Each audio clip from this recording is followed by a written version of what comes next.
Pada kesempatan kali ini kami akan membahas episode 11 Jujutsu Kaisen Season 2. Sebelum masuk ke pembahasan, bantu kami dengan klik subscribe dan like-nya ya. Oke, jadi mari kita mulai saja pembahasannya. Episode kali ini berjudul Korei atau Summon, yang artinya memanggil. Dalam manganya, episode ini mengadaptasi chapter 94 dan seterusnya ya. Langsung saja, scene dibuka yang melanjutkan scene ending credit episode 10 kemarin yang belum sempat admin bahas ya, memperlihatkan 3 penyihir Jujutsu bernama Jiro Awasaka dan seorang nenek bernama Ogami. Nah, yang satunya itu adalah cucunya yang tak diketahui namanya dan belum tentu juga dia adalah pengguna teknik kutukan atau penyihir Jujutsu. Lanjut, di sini mereka mendapatkan kabar dari teriakan Yuji sebelumnya bahwa Gojo Satoru sudah disegel. Dan menurutnya tak ada yang berubah, kita akan tetap saling mengutuk dan kemudian mati. Oke, mari kita lanjut ke episode 11-nya. Scene dibuka di sekitar Harajuku yang diberi penghalang. Nah, admin ingatkan lagi, kalau Shibuya itu ada 4 lapis tabir atau penghalang yang diturunkan. 2 sisanya sudah dilepas atau dihancurkan, yaitu di stasiun Jingumae. Jadi sisa 2 tabir. Nah, lokasi Yuji, Megumi, dan Ino ini masihlah berada di dalam tabir Shibuya. Tabir yang ditinju atau yang berusaha Yuji hancurkan adalah tabir yang mengurung Gojo Satoru di dalamnya. Kalian ingat di mana Gojo disegel? Benar, itu adalah di basement Shibuya Hikari. Nah, Harajuku itu sendiri di mana, Bang? Harajuku itu sebenarnya termaksud Shibuya juga kok. Cuman mungkin bahasa Indonesianya masih kelurahan lah. Berdasarkan peta, admin akan perlihatkan secara mudah. Cerulean Tower Tokyo Hotel adalah lokasi di mana 3 orang ini berada di atas dan juga merupakan orang yang memasang tabir untuk mengurung Gojo. Dan sekali lagi admin jelaskan bahwa tabir ini hanya bisa dimasuki oleh Gojo, sehingga penyihir Jujutsu lain tak bisa memasukinya. Itulah kenapa tugas Yuji sekarang adalah untuk menghancurkannya agar bisa menyelamatkan Gojo Sensei. Oke, lanjut. Dari peta kita bisa lihat bahwa itu adalah Shibuya Hikari, lokasi di mana Gojo dikurung sekarang. Jadi anggap ini adalah lingkaran tabir yang mengurung Gojo ya. Next, sesuai penjelasan ini, mereka yang memasang tabir pasti di luar. Karena itu untuk menguatkan efek tabirnya. Dan akhirnya lokasi mereka pun ditemukan. Dengan lokasi Shikigami Nue milik Megumi, mereka pun terbang dan berhasil sampai ke puncak menara. Yuji menggunakan benang atau kawat yang dapat menyeret ketiga orang ini. Sementara itu Ino bertugas untuk menghancurkan pasak yang digunakan untuk membuat tabir atau penghalang, seperti yang ada di stasiun Jingumae sebelumnya. Namun ketika sampai, Ino kaget ada 3 lubang, yang artinya mereka memasang 3 pasak. Satunya sudah dihancurkan dan 2-nya dipegang oleh patua ini yang bernama Jiro Awasaka. Yuji pun melanjutkan serangannya di mana ia menggunakan kawatnya yang ia ikat di pergelangan tangannya menggunakan alat. Udah kayak Spiderman aja ya. Ia pun menjatuhkan Pak Botak itu dari lantai 41. Sesampainya di sana ia terlihat tergeletak di tanah. Tapi Megumi tahu ia hanya pura-pura karena dia adalah pengguna teknik kutukan. Berpindah ke masa lalu, Ino yang makan dengan senpainya yaitu Nanami. Terlihat Ino sangat menghargai Nanami dan ingin segera mendapatkan rekomendasi naik pangkat darinya. Lanjut ke masa sekarang di mana Ino akan menghadapi 2 orang sisanya. Ia terlihat menutupi wajahnya dengan tutup wajah hitam yang hanya memperlihatkan matanya saja. Ia pun menggunakan teknik kutukannya. Nah, di sini buat kalian yang bingung teknik kutukannya Ino gimana sih? Jadi simpelnya gini, teknik kutukan Ino itu adalah memanggil arwah. Jadi ini adalah tipe langka. Ino bukanlah pengguna roh kutukan seperti Geto dan juga bukan pengguna Shikigami seperti Megumi. Karena ini beda, yaitu memanggil arwah binatang atau yang disebut sebagai Raiho Suisu. Namun kekuatan Ino ini sesuai namanya ya, ia hanya bisa memanggil 4 arwah saja yang dikenal sebagai binatang keberuntungan, Kaichi, Reiki, Kirin, dan Ryu. Sesuai cerita yang ada di dunia nyata, Teknik kutukan Ino ini berasal dari nama Jepang untuk makhluk dari mitologi Asia Timur, Kaichi untuk Sieshi, Reiki untuk Lingui, Kirin untuk Kilin, dan Ryu untuk Long. Oke, jadi paham ya? Nah, apa saja yang dikeluarkan Ino? Pertama adalah Kaichi, binatang nomor 1, memanggil tanduk melayang dengan desain spiral yang dapat dikontrol secara telepati oleh penggunanya. Kedua adalah binatang nomor 2, Reiki. Tekniknya sebagai pertahanan. Maksudnya, ia hanya memanggil air saja yang melapisi tubuh penggunanya seperti bantal atau pelindung. Nah, dua lainnya masih rahasia. Sempat yang keempat mau dikeluarkan, tapi udah keduluan dihajar guys. Jadi kasihan ama senpai Ino.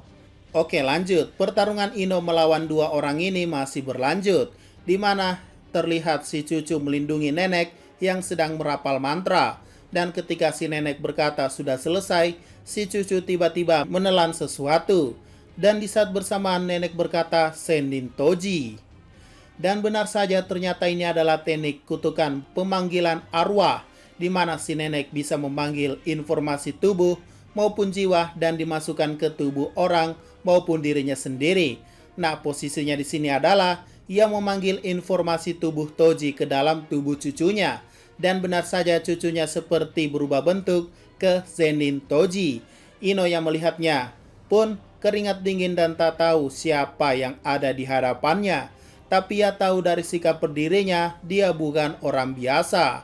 Namun belum sempat memberikan serangan, Toji yang sudah kembali dalam wujud fullnya pun menampar atau istilahnya menghajar Ino senpai. Ya, semoga beliau masih hidup ya. Oke, sekarang kita flashback dulu sebentar. Pada tanggal 7 Desember 1989, Gojo Satoru terlahir.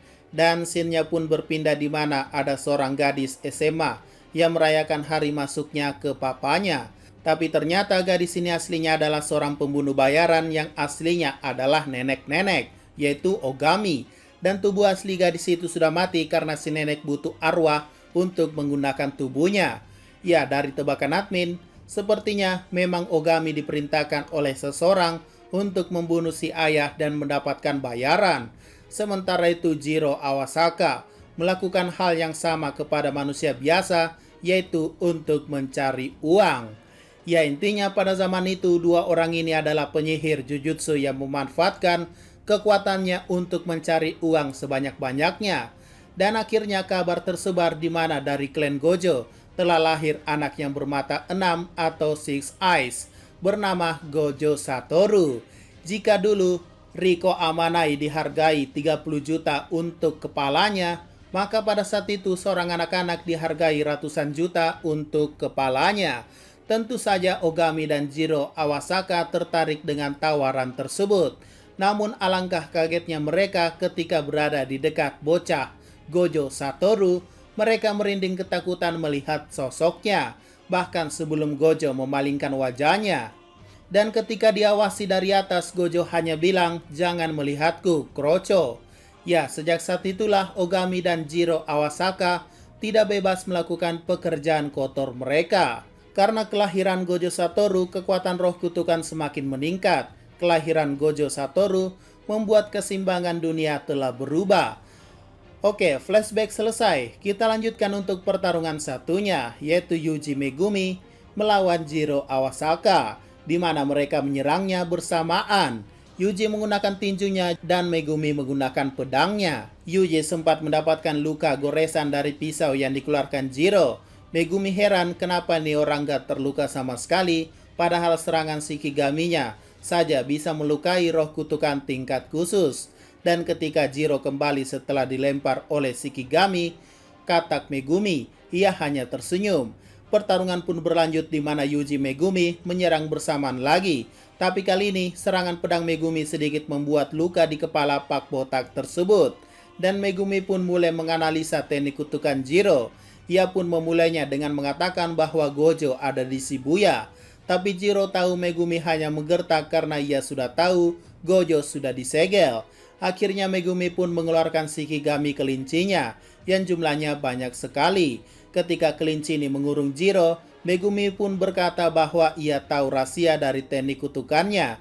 Dan setelah kelinci itu lenyap, Megumi menyerang dari atas menggunakan Shikigami gajahnya, tapi tetap saja tidak mempan.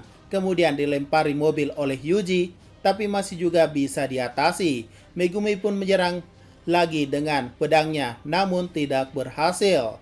Dan ketika Megumi dan Yuji akan melakukan serangan bersamaan, akhirnya terungkap teknik kutukan Jiro. Ya, gampangnya adalah teknik kutukannya bernama pembalikan.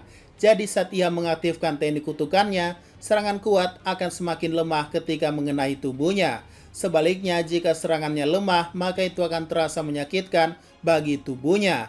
Jadi jika kalian sadar, ayunan lemah Megumi sebelumnya mampu membuat memar pada kepalanya. Dan juga serangan kelinci yang imut ini bisa membuat Jiro sedikit mundur karena terluka.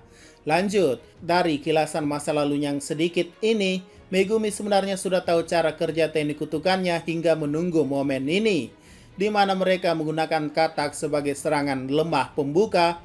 Kemudian Megumi dan Yuji pun melancarkan serangan tinju biasa mereka tanpa energi kutukan, hingga bisa membuat Jiro muntah darah dan kewalahan. Dan akhirnya serangan final, di mana Yuji akhirnya akan menggunakan serangan kuat karena menggunakan energi kutukannya. Dengan begitu tentu saja Jiro mengaktifkan teknik kutukannya agar bisa melakukan counter attack. Tapi di luar dugaan, Yuji memberhentikan serangannya sebentar alias menjedanya, sehingga pukulan Yuji yang awalnya sangat kuat dimundurin jadi agak lemah atau tidak memiliki energi kutukan. Dan itu berhasil membuat Jiro turu untuk waktu yang lama. Scene-nya pun ditutup dengan pujian Megumi bahwa ia tidak menyangka Yuji lumayan pintar juga ya. Bersambung, apa yang akan terjadi selanjutnya? Oke, mungkin itu saja pembahasan pada episode 11 Jujutsu Kaisen Season 2-nya ya. Kita tunggu lagi untuk next episode-nya di minggu depan. Jika ada pertanyaan dan masukan, silakan komentar saja di bawah. Sekian dari pembahasan kali ini, jangan lupa like, share, dan komentarnya ya.